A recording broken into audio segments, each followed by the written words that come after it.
Okay, now we're going to be talking about some theories that talk about what makes leaders effective. So the first theory we're going to be talking about is Fiedler's contingency theory, which essentially links the person with the situation as a way of determining the kind of leader. So whether the leader is task versus relational, having the task versus relational orientation, and situational variables that are going to be relevant as well in terms of the power that the leader has, the amount of structure that the group has, and so on. So with the way he measures, the task versus relationship orientation is with the least preferred coworker scale. So it's an interesting way of measuring a person's leadership style. And you basically ask this question here. Think of a person with whom you work least well. And essentially answering certain questions about this so-called least preferred coworker. So you might ask about questions about, is this least preferred coworker pleasant or unpleasant, friendly or unfriendly, that kind of thing. Okay? If you score low on this particular scale, then your orientation is more task motivated. If you score high on this scale, then you're more relationship oriented. Essentially saying, for example, if you say that your least preferred coworker is nevertheless pleasant and friendly, it kind of means that even though you don't like working with them, you like them anyway, and that indicates a relationship orientation. If it's somebody that you can't work with, and as a result you don't like this person, that would indicate like a task orientation then. So it turns out in what his research, he suggested that the people who are high LPC, these are the more relationship-oriented leaders. They're going to do better in moderately favorable situations. The low LPC leaders, they are going to be most effective in either very favorable or very unfavorable situations. So let's take a look at the different types of situations. So basically, these are the situational variables he talked about. The relationships between the leader and the member, whether they're good or bad, whether the task structure is either structured or unstructured, and whether the position of the leader is powerful or weak. So let's take a look, for example, at situation 1. Situation 1 is you have good relationships between the leader and the group members, organized task structure, and the position of the leader is in a powerful position. Maybe he has authority, high authority. And in this case, the task leadership is going to be most effective according to this particular model. Okay? Likewise, what about the worst possible situation? Bad relationships between the leader and the group members. The task structure is unstructured, and the leader is in a weak position. In this case, actually, the task-motivated leader is actually going to do a better job according to this particular model. Just focus on the task and ignore the relationships there. That's probably the best way to handle this kind of circumstance. What about situation number 4, which indicates good relationships between the leader and the group members, but an unstructured task and a weak leader in this particular circumstance. In this case, the better circumstance is for the leader to be more relationship oriented, to kind of get develop, take care of the people's feelings and their relationships and the group member interactions and whatnot. So, and again, this would represent a moderately favorable circumstance, but in the extreme cases here, extremely unfavorable, extremely favorable, apparently the task motivated fits better according to Phoebus. But whether or not this theory, whether or not this particular model works as it's shown here, you can make the argument that there are certain kinds of circumstances where relationship-oriented leadership might be better, while other circumstances where task-motivated leadership is going to be better. Another theory of leadership has to do with leadership style. The idea that the different styles are going to have different levels of effectiveness. According to Blake and Mouton, the ideal leadership style is in this quadrant over here. Okay? And this would be high concern for people and high concern for production. So this leader wants to make sure that the production is top-notch and also is a high concern and it cares about the people there. So work accomplishment is from committed people, interdependence through a common stake in organization purpose leads to relationships of trust and respect. So they all work together, they trust each other, they like each other, and they're committed to the product that they're producing. How about here on the other end? Low concern for production, low concern for people. So this would be presumably the worst. 1-1 management. Exertion of minimum effort to get required work done is appropriate to sustain organization membership. Do the least amount possible, and you're not really going to care about the people or the product you produce. Okay? Now, according to this model, obviously this is the best, but there might be circumstances where this isn't always going to be the case, and you may have a circumstance where, for example,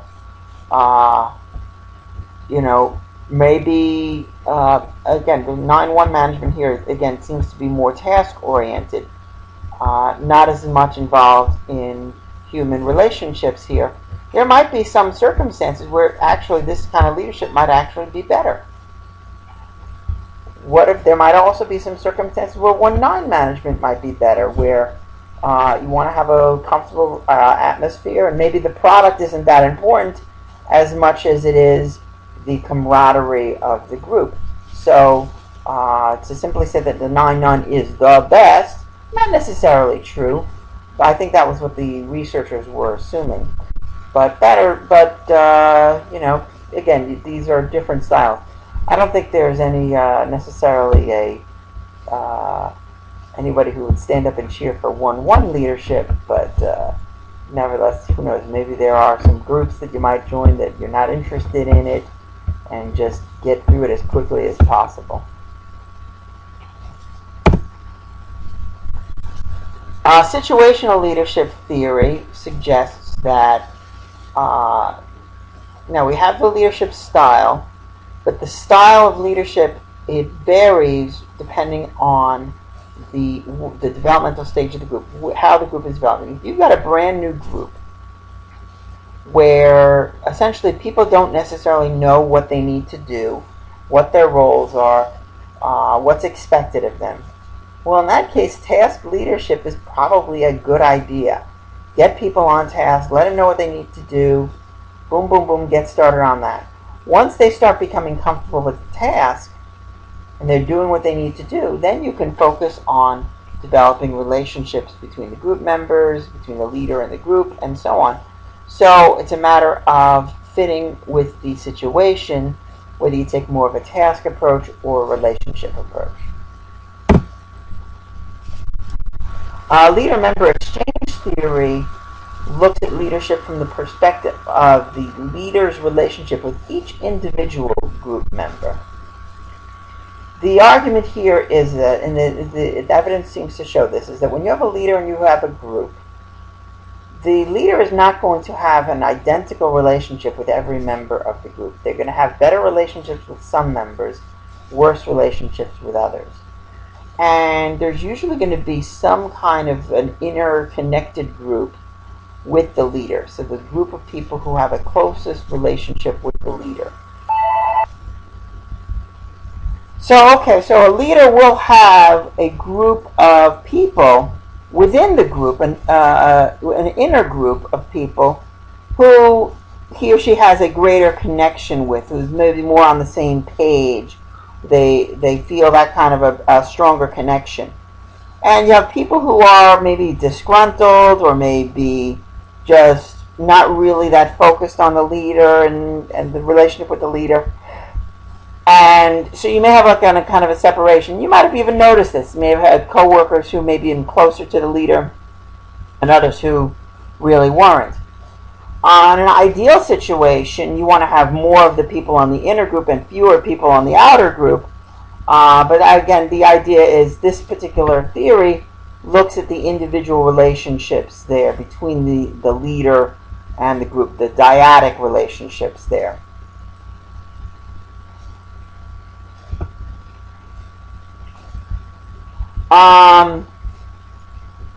Some other theories, some other issues regarding leadership. One type of leadership is basically called shared leadership, and this one is less about one person leading, but rather more than one person, or a shared leadership among the entire group even.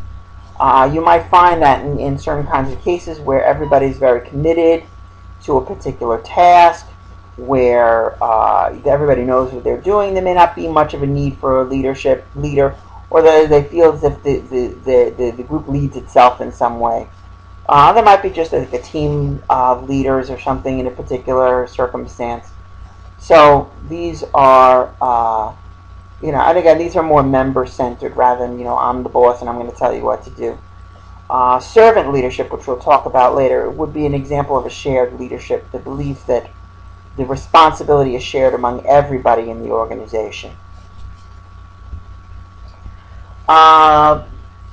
Lewin's study on leadership, we talked about this when we talked about experimentation, where he randomly divided groups of boys into groups which had either autocratic, democratic, or laissez-faire leadership, in terms of determining which group was going to be more productive, which groups are going to get along better. So the democratic leadership was the most effective in this case. But again, it creates three different kinds of climates. So like the autocratic climate, maybe is one of, everybody maybe like kind of afraid of the leader, or really feeling like they don't want to speak out. They just want to just do they're very. There's like a tension perhaps between the leader and the group. Democratic, where they feel as if there's a teamwork relationship between the leader and the group, where the group feels like they have some shared power. Laissez-faire is kind of like anything goes. The leader is not even around to really do anything. So it's kind of like, maybe it's like really unstructured there. So there's really not much leadership in that respect. So it's kind of ineffective. But the preference there being democratic. So again, you can see three different kinds of climate, with like neglectful leadership versus autocratic versus democratic, that takes into account the group members' feelings and contributions.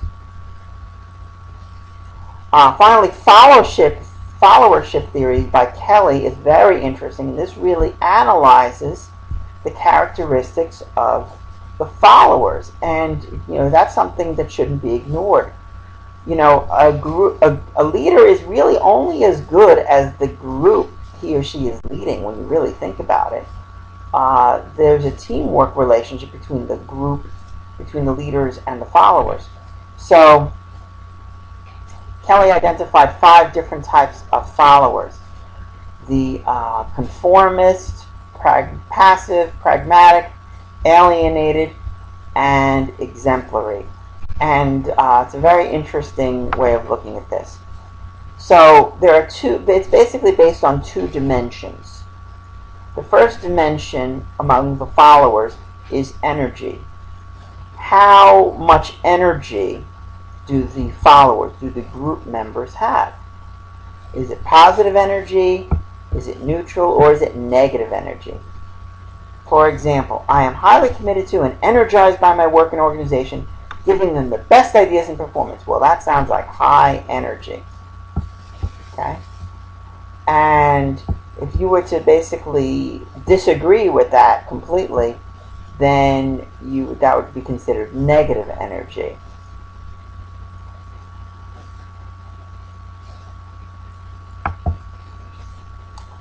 The second dimension is independence. Is the person going to be very critical and saying what they mean? Are they going to be kind of in the middle, or are they going to be yes men? Yes men essentially is like just whatever the boss says is okay with me. I agree with the boss. But the idea is how independent is the person? I act on my own ethical standards rather than the leaders or group standards. Well, that would indicate certainly a high on independence. Okay? I internally question the logic of the leader's decision rather than just doing what I am told. Again, this represents independence. So you score high, medium, or low on the independence dimension. And now let's take a look at what you have here. So you have these two dimensions here, which lead to these 4 quadrants. And in the middle, you kind of have the pragmatic leadership, which is kind of in the middle. Okay. So let's take a look at the unfortunately alienated follower. This is a person who has negative energy and independent thinking. So they just hate the leader, they're disgruntled, they don't feel a part of the group, they don't feel a part of the team. They're just, they're not committed, they're just, bitter and angry probably, alienated. What about somebody who is kind of a negative energy, kind of passive, low energy,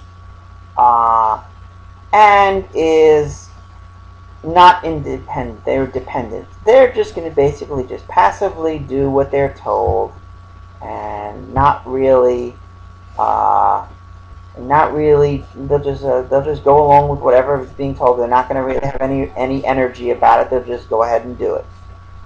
What about someone over here, the conformist? Positive energy. They're really into the group. They're really into what's going on, but they are not independent at all. They are just following what the leader is saying. The conformist here is the classic yes man. Really energized, smiling, happy, and really into what is going on, but they are not thinking for themselves. They're just waiting to hear what the boss says, and they're just going to go along with it.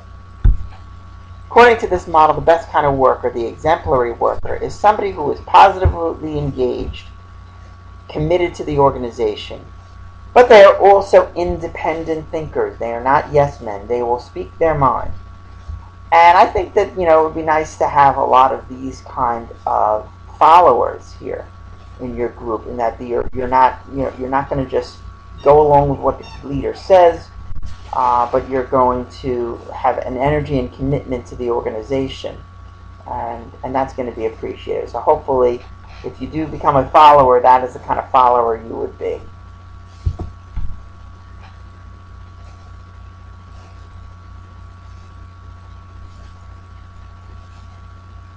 And then again, this is a chart indicating the results from Lewin's study with the three different kinds of groups.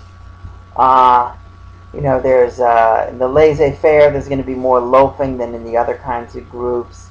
There's going to be more disorganized play and what's going on in the laissez-faire groups. The laissez-faire group is kind of, and there's going to be less work being done here. So the laissez-faire, this is kind of like the neglectful leadership there. So you don't really want that. But the democratic leadership is going to have, they're going to do their work, and the groups are going to be pretty much satisfied. Although the autocratic, though, can get work done. So having that directive leadership sometimes can be good at perhaps a task-oriented circumstances.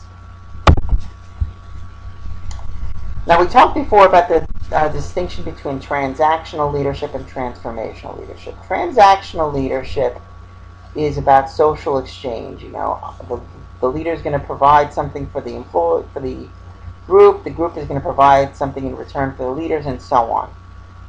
And it's a matter of, I'll do this for you, you do this for me. But that's just a transaction. I'm going to provide these support services for you, and you're going to do it. No, with transformational leadership, it's about changing everybody involved, becoming more energized, becoming more committed. And charismatic leaders can be considered transformational leaders for sure. Likewise, servant leadership, which we will talk about in our next lecture, is something that would be considered transformational leadership. The leader, transformational leadership, affects change in the followers, which in turn affects changes in the leader. There is an energy, that mutual energizing that goes on in transformational leadership. In the textbook, they talk about Wendy Kopp, who started Teach for America. And she was a very energetic person, but she was also infusing energy in the people who were working for the volunteers, the people who were working for Teach for America.